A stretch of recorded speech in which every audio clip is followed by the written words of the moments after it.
He was sitting on his front porch, singing about a dirt road, sipping his cherry wine. He said, Tay, this'll never get old, and I'm gonna tell you why.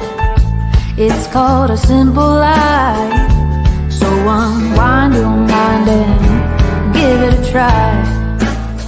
Back in Southern California, running in a rat race, I can't get no real love.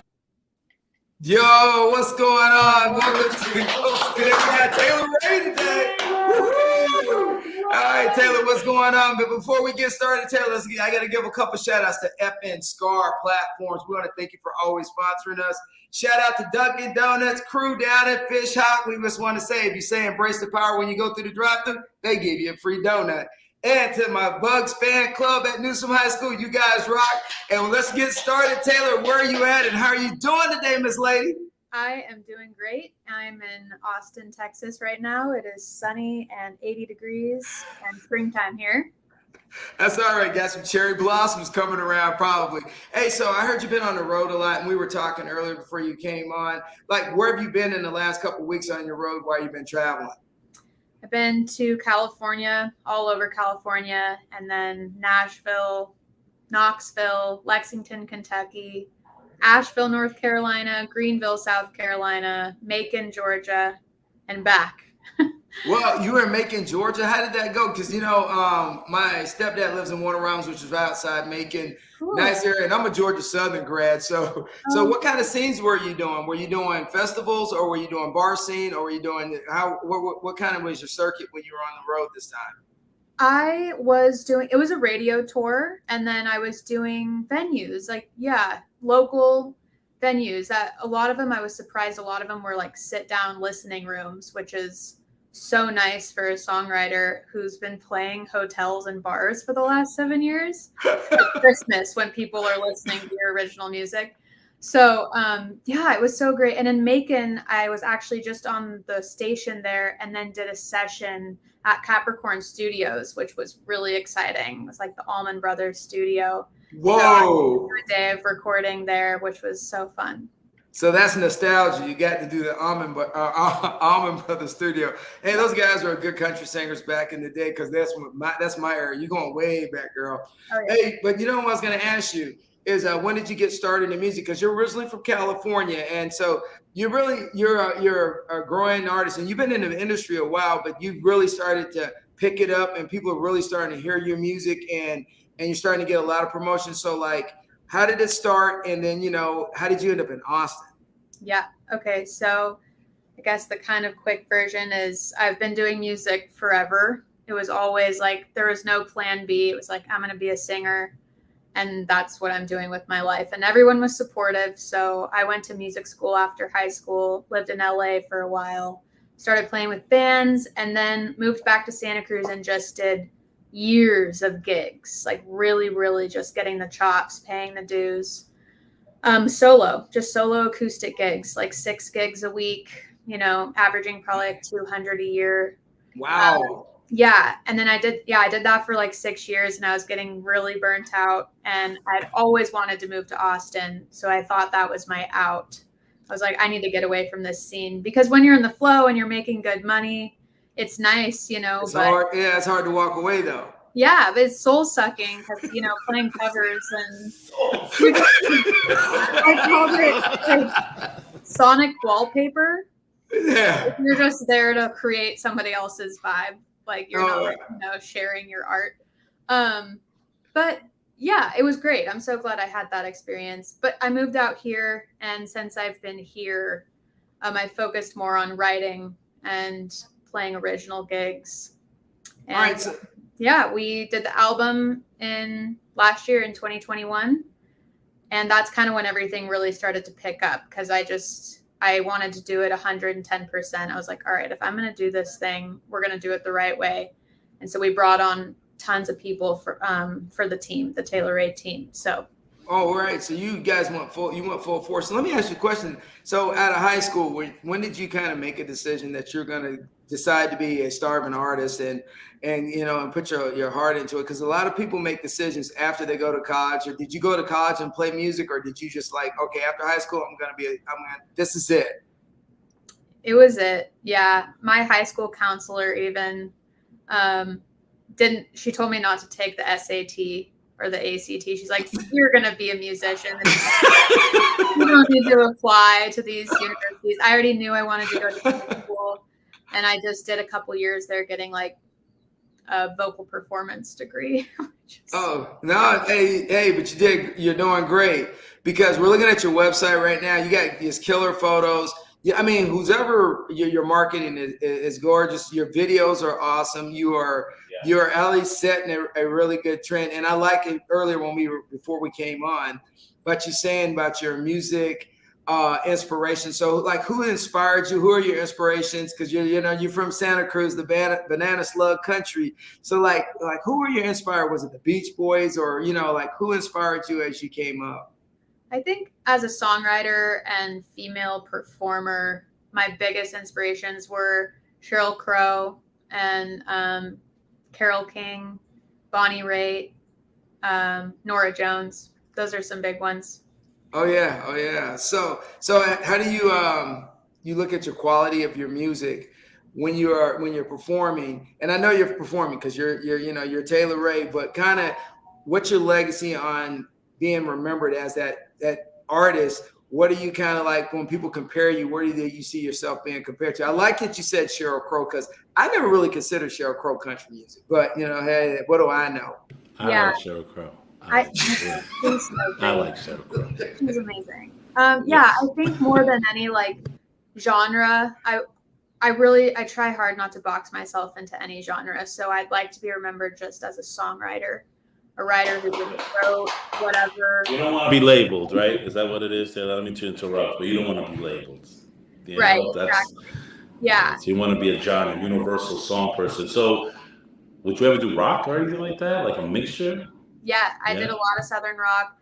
Forgiveness is I think the 9th song on the album, maybe the 10th, and that one goes hard. I mean, that one's like Zeppelin. Zeppelin was our big inspiration for that. So yeah, I think the album has a little bit of everything. I would say there's only one country song on there, in my opinion, which is the single.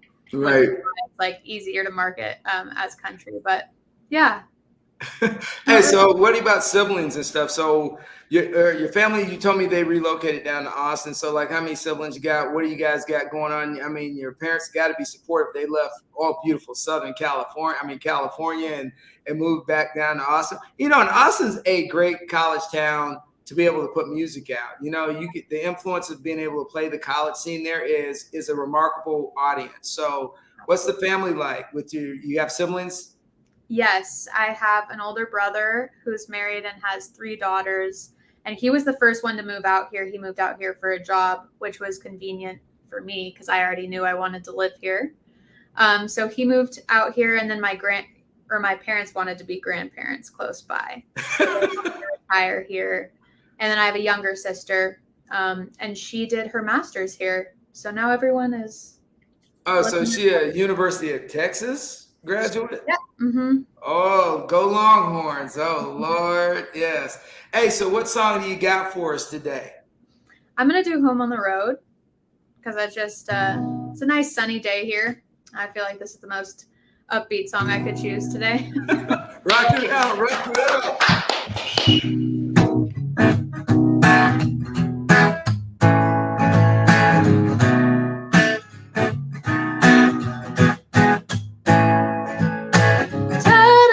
So close and living with our heads down low, hoping we can find a little bit of ourselves where the rubber meets the road. Yeah. You got a prime 79 black Chevy step van. That's some bluegrass. So fire it up, breathe it in slow. Gotta do it now before we get old. Shake down your salty spirit, the one I used to know. Let your dreaming mind free your wandering soul. And we got a whole lot more to live for in this town. Let's put the old van into drive and go, making home on the road.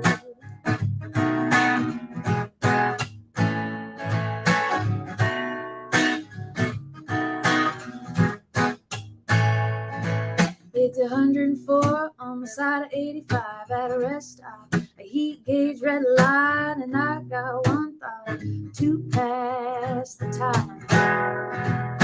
It ain't so great, but it could be worse, so we crack a couple cold ones to lift the curse, when all we got to cheers to lives. And we may be too broke now to cross the city line, but when you got nowhere to be, you can't make bad timing.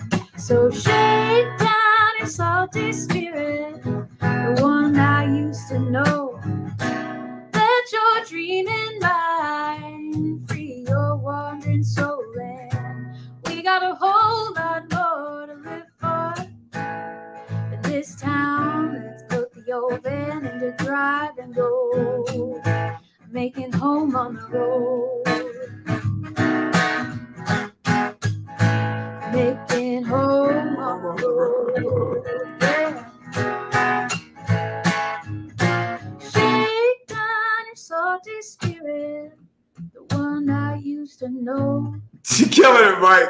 Leave in mind, free your wandering soul. And we got a whole lot more to live for in this town. Let's put the old van into drive and go, making home on the road.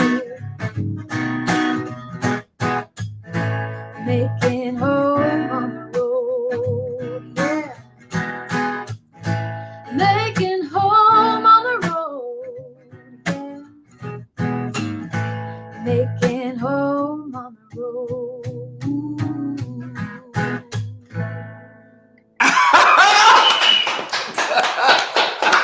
Hey, That was nice. That was nice. hey, she was smiling away when she was singing, man. That is her passion. Well, it's fun. I like watching the video of it while I'm singing. I'm like, oh, that's cool. That's how we do. That's how we do. That's how we do. Hey, so where are we going to see you at next? So you're getting ready to get out on the road. I know you just got off the road, but hey, I'm sorry. When are you getting back on the road? And like, where are some of the areas and places that you're going to be so people can see you? I am going to be in California on April 15th with my band in Santa Rosa. Okay. Then we are flying out to Nashville and we're doing a show here. I don't know. We're flying to Austin first. Okay. From Austin, we're doing a show here at the ballroom on the 17th of April. And then we're flying to Nashville and we're doing a show on 420 at Dee's Country Cocktail Lounge. And that one is going to be fun. That's I see, because you're rocking it, and Mike's just scrolling through what your upcoming events. Hey guys, if you're out there, Taylor's got a killer website. Get on it. Mike's flashing through it. So, hey Taylor, so let me ask you this question: as you've evolved in your singing, what are some of the pitfalls or some of the things that you think that when you first started out, that impacted you to where you're at right now, that you think, hey, I did this right, I wish I'd have done this earlier? What are some of those, those deja vu moments or moments that you reflect? Because I'm sure you've done a lot of reflecting over the last, you said 10 years. So I'm sure you look back and say, hey, I wish I'd have took this gig or I didn't. So, like kind of give us a flavor of, how did your process go as you evolved to where you're at right now? Yeah, reflecting back is always funny because there's like, I should have done this or I could have done that, but I'm so happy with where I'm at now, and none of that would have happened. Like, this was the path and every single thing had to happen the way it did in order for me to get here. However, I would say the thing I wish I did the most would be to not listen to people. Like when I was younger, I did a lot of listening to what everybody else thought I should be doing. So I was a big people pleaser too, and I had to break that habit. So I would sacrifice my own artistry or style to just make sure somebody else was feeling okay about what we were doing. That was a big lesson. That was a big lesson for sure. I was Lesson learned, and now you're doing your thing. There you go. easily influenced. You don't have Yeah, to I worry would tell about that. myself to just like really think about what you want and do it. So you had to learn to say no. Yes. Definitely. You know, as an artist, you know, you go through ups and downs and on the road. So like if you had any advice for younger people that are going to pursue being artists and throw themselves into it, you know, it's glamorized on TV. You see all the different movies. They show the person start out with the band, they fall out, they build a band, and then they, you know, they start their own band. But but Hollywood skips a lot of the pitfalls and struggles of people. So can you kind of touch on it when young people watch this podcast? They kind of let them understand that, you know, some of the things that the challenges that you face to get where you're at right now, because people see your success. They don't see the journey. You know what I mean? Absolutely. Yeah. I would say if you're just starting out in music career, get really, really good at what you want to do. You know, I try and focus in on one thing and get really, really good at that one thing, because anything that happens after that, you already got the most important part covered. You know, I was like, any opportunity that comes in is fine. I don't have to get ready for a tour because I've been playing for so long. So make sure your craft is like really honed in. And the other thing I would say is get specific about what you want. You know, manifestation, say what you will about it, but that has been huge for me. It's really crazy, like what I've seen come to fruition just based on like sitting down every day, doing a meditation, and like getting really specific about the goals I want to achieve. Wow. As if they've already happened. So yeah, believing in yourself, that sounds cheesy, but it's really true. You know, believe that you're already there. That's perfection. No, that's perfect. That's not cheesy. No. Yeah, I'm on your side. That ain't cheesy. Whoever thinks that, whatever. That's on point. So you're a songwriter. So how much emphasis do you give people as they get ready to write songs? Because a lot of people steer away from it. Sorry, what was the question? Hey, Mike, I think your mic's on. There we go. Yeah. All right, there we go. I'll echo it away. All right, so you're a songwriter. And as you, you know, write music, what advice do you give people that want to pursue songwriting? Because there's a lot of artists that can sing and they want to write music and then they don't do it. So you've taken another level because you're actually writing music, you know, composing it, making it happen. So what advice do you give to people that, you know, want to pursue making sure that they're writing song music and finding inspiration? Because, you know, that's not easy. Not everybody can do that. Yeah. Journaling every day really helps starting out. When I write songs, I don't write songs in like a conventional way necessarily. So I don't know how good this advice is, but I try and write just from a subconscious place. So whatever comes to my mind first is like, I really try and keep that in the song, whether it's a melody or lyrics. And I've found that the more vulnerable you can get in a song, the more relatable it is. Even if you think it's so personal and you're like exposing your life, people really connect to that. Okay. Yeah. And I think, yeah, if you're just starting out and you haven't written before, teaming up with somebody who has, like, collaborating, you know, would be a good idea. Just like kind of learn how the process goes. So who have you collaborated with? And because I noticed I haven't seen you on like a lot of people are starting to do their own live shots on StreamYard or on YouTube, and they're singing with other artists. And so have you started looking at that process as you continue to go? Yeah, I haven't done too many co-writes, you know, what they call them in Nashville, because I have a really hard time just walking into a room on any given day that's like scheduled and coming up with the song. Like I wait for it to come to me, which is why I could probably never be a staff songwriter. That is another skill, which I am just like always amazed by. But I do love to collaborate on other people's albums. So a lot of my friends will make records and they want me to feature on a song or just sing backups. And I love the production side of music too. And so any chance I get to work on somebody else's music, I'll take it for sure. Awesome. Do you mentor any young artists right now? Not officially, but I do. I have friends that are doing, a really similar thing to what I'm doing, and we all share information. I like to be in a community where we're not holding our contacts or like our venues. Sharing and just it took me a long time to figure out the right way to do things, and I want to share that knowledge, and I've also learned so much from my friends too. Oh, that's great. And Mike, when you were about to hit your mic, what you got? Because I'll turn mine off so you can talk. Man, I like your shirts, by the way. I'm going to show everybody these shirts. Check this out. Product. Oh, this is cool. This is for your album, right? Yeah.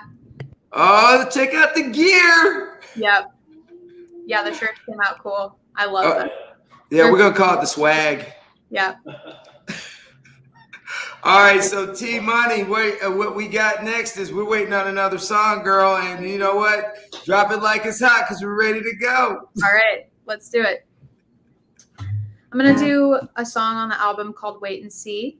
It's towards the end of the album, and this one kind of felt like the light at the end of the tunnel. The album's called Mad 20s, and it's kind of a concept album, being that all the songs were written, in the years of my 20s and the ups and downs. But the song Wait and See closes out the album as a beacon of hope about being patient and putting yourself first, sometimes your needs first, before you can move on to the next thing or help anybody else out. So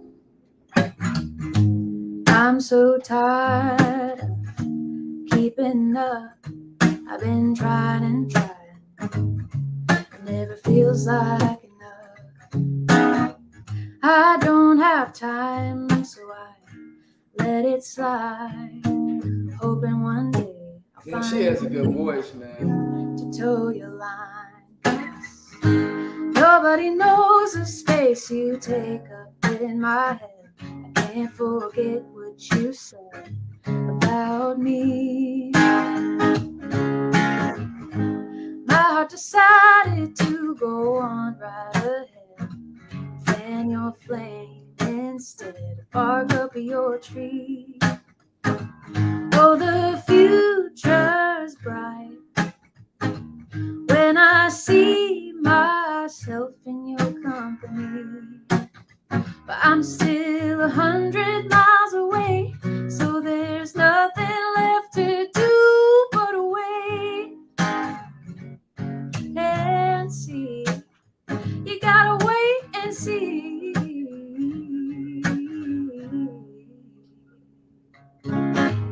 Only time will tell if I've done well. One day I'll wake up in the morning and I'll feel like myself. Dude, that is not country music. It'd be easier to stay in my same old ways. I'll do the work to make a change. Maybe then, I can meet you halfway. Nobody knows the space you take up in my head. I can't forget what you said about me. My heart decided to go on right ahead. Fan your flame instead. Bark up your tree. Oh, the future's bright when I see myself in your company. But I'm still 100 miles away, so there's nothing left to do but wait and see. You gotta wait and see.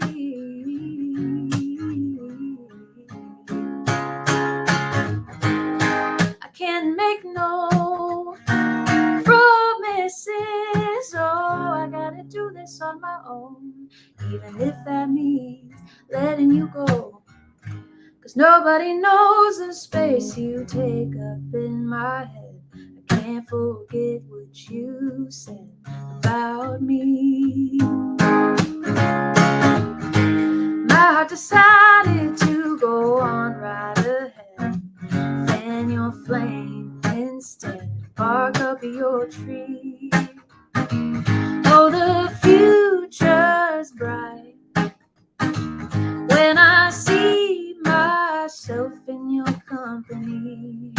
But I'm still 100 miles away, so there's nothing left to do but wait and see.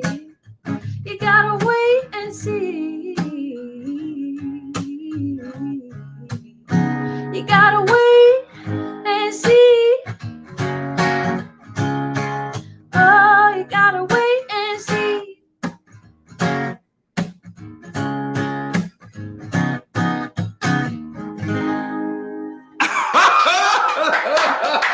Hey, Taylor, let me tell you something. That's a Key West song all day long, man. You know, it is, I'm telling you, kick it in a Key West with a good adult beverage. Oh, that's a good way to put it. I haven't like that, but oh my God, that song is beautiful. Yeah. I was like, man, all I was thinking about was, hey, you know what? I was in Key West a couple of months ago. That would have been just like sitting out watching the sunset. Booyah. Stress reliever all day. I was like, oh man, I want a margarita or something now. Right? Yeah, no, that sounds really good right now. Actually. Yeah.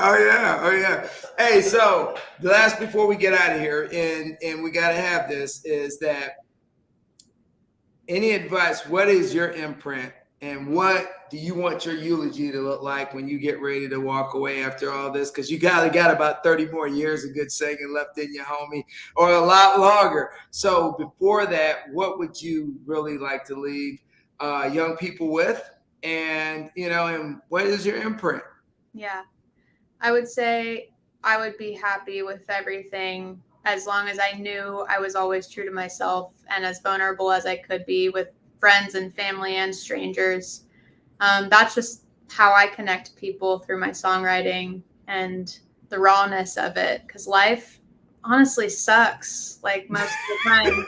And, we're all in it together. And that's not to say it's not beautiful, because it is, but that's how I would want to be remembered. That's what I want to leave behind, just knowing that I was the rawest form of myself with everybody. Wow, that's deep. Ooh, but it does suck, you're right. I mean, I had to just jump in there and say and express myself. Yes. But it's still dope. We're good. We're here. As the famous lines that we always say, the struggle is real. It's real, and it never stops. No matter what you achieve and what you do, like, it's just hard. We're out here to learn, That's what we're here for. So of course it's going to be hard. You can't learn a lesson unless you do it wrong. Yeah, and you're chalking it up for experience. So you know what? I was going to ask, and I didn't want to let you go before I asked you this. How much time do you actually spend rehearsing before you because I think a lot of people don't realize how much time you guys, or a person like yourself, puts just getting ready for a show weeks before. So how long do you actually rehearsal? With the band, my dudes are so awesome, and we don't live in the same place. So we'll just spend one day normally. But everyone does their homework, and I know that they put in a lot of work. As for me in solo shows, I've done thousands of them. So not a whole lot has to go into preparation. However, you got to warm up your voice, and your hands, and if you're up there for hours, that's really important. So yeah, the hours before the show are spent warming up, getting in the zone.